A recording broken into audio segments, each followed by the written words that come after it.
Hi, I'm Tim. Welcome to Watchbox, and thanks for logging on. If you love this watch, email me, Team Mosso at thewatchbox.com. It's in the description below. Your purchase and pricing email question line for buying this or any watch you see on any Watchbox platform.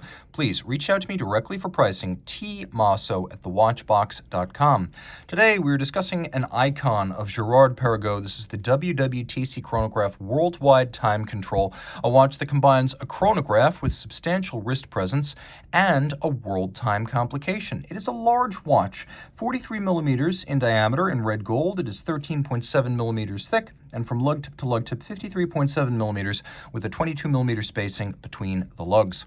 The watch wears reasonably on my 16 centimeter circumference wrist. I'm going to say your wrist really needs to be this size or larger, because I'll move out so you can see it better to scale relative to everything else. But really, this is the smallest wrist that should be getting involved with a watch this big. If your wrist is 14 centimeters circumference, you're going to want to hook yourself up with a smaller WW.TC, and they do make them without the chronograph complication, so that would be the first choice for me if I want a WW.TC without the size.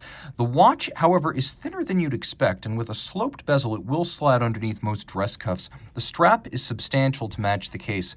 It's a reddish brown with large rectangular scale alligator leather, a matte finish, a curved spring bar that allows the lugs to be drilled super close to the case without any impediment to the range of motion of the strap. That's why these curved spring bars are used. There is no gouging, there's no crimping. We have here a sheer cut side, a monotone stitch, calfskin on the bottom. You can see it is a brand new Girard-Perregaux factory strap. The watch includes a folding clasp, here all in high polish, GP branded. This is your protection against accidentally dropping this watch while donning or removing it at bedside. That's the point of a folding clasp. It forms a circle, so when you open up the clasp, you still have that circle and it's harder to drop the watch. The case is simple. It's much like a Portuguese or a giant Calatrava, in that the lugs come to a relatively narrow taper and they're fully blended into the case band. Now we have satin finish on the mid case on each side, then we have polished lug hoods and a polished bezel. The bezel is rounded off and domed, and then it gives way to a complex layered dial of concentric registers and complications. First of all, you might note that this watch has a crown on each side, and on each side, it is Girard-Perregaux branded. It looks a little bit like Frankenstein's monster with a bolt on each side, but there's a lot more purpose here. We have a world time reference ring. You put your current reference city at 12 o'clock. So I'm in Philadelphia, so East Coast, United States, and New York is my reference time. Remember, the reference city is right side up. Some people think it's going to be down at 6 o'clock, but if the city's upside down, you're looking in the wrong place. Your current city sits up at the top. Now, this is how it works. I have a unidirectional rotating world time ring. This is the system invented by Louis Coutier and initially adopted by Patek and Vacheron in the 1930s. 24 reference cities representing the 24 principal time zones of the world. So I set my local time at center. So my local time, I can make it whatever I want to make it. We'll make it 12 noon.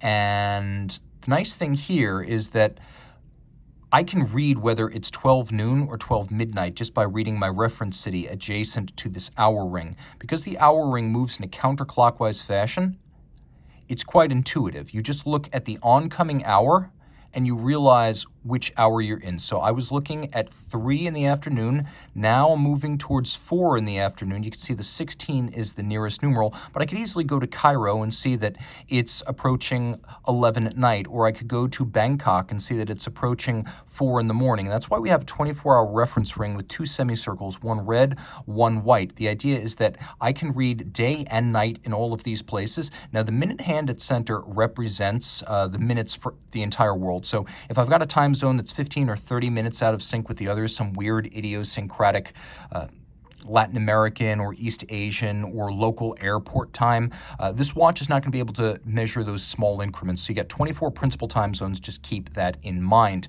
Now, the watch does include hacking seconds, which you can see right here. It also includes a quick set date, so I can rapidly cycle the date. The chronograph uses a vertical clutch. It is a modular chronograph, but the advantage there is that the module uses a vertical clutch, so there's no stagger or extraneous movement to the chronograph seconds hand when I start it up. The watch does feature luminescence, and a surprising amount of it for a dress timepiece. It is a traveler's watch after all, so you might need to read it in the low lighting of an overseas flight During the late hours, we have a sunburst metallic ardoise or anthracite dial at center with sunken registers. And of course, we have leaf-style hands in rose gold with rose gold indices and Arabic numeral 12 to match. Turn it all over. We have a Girard-Perregaux 3300 base. There's a 21-karat winding mass. This is a unidirectional winder. It's a thin, fine, handsomely decorated high horology automatic with a 46-hour reserve, hacking seconds, 8 beats per second. You can see, being a modular complication, it has an enormous number of jewels, 63, and it's handsomely decorated with a particularly attractive protruding barrel out from under the barrel bridge. Note that there's engine turn perlage on the base plate, linear cote de Chanel across the bridges, but circular on the rotor. We have blued screws, then we have satination on the ratchet wheel, and you can see that the barrel itself has been triple solarized, which is a very impressive finishing flourish. It is considered to be a high-grade, ultra-thin automatic, a lot like the JLC 889 or the Zenith Elite. The GP 3000 series movements are often mentioned in that kind of company. Heady stuff indeed. The watch is 30 meters water resistant, so you don't want to take it swimming, but one could describe it properly as a sporty dress complication. Reach out to Team Mosso at thewatchbox.com for purchase and pricing details.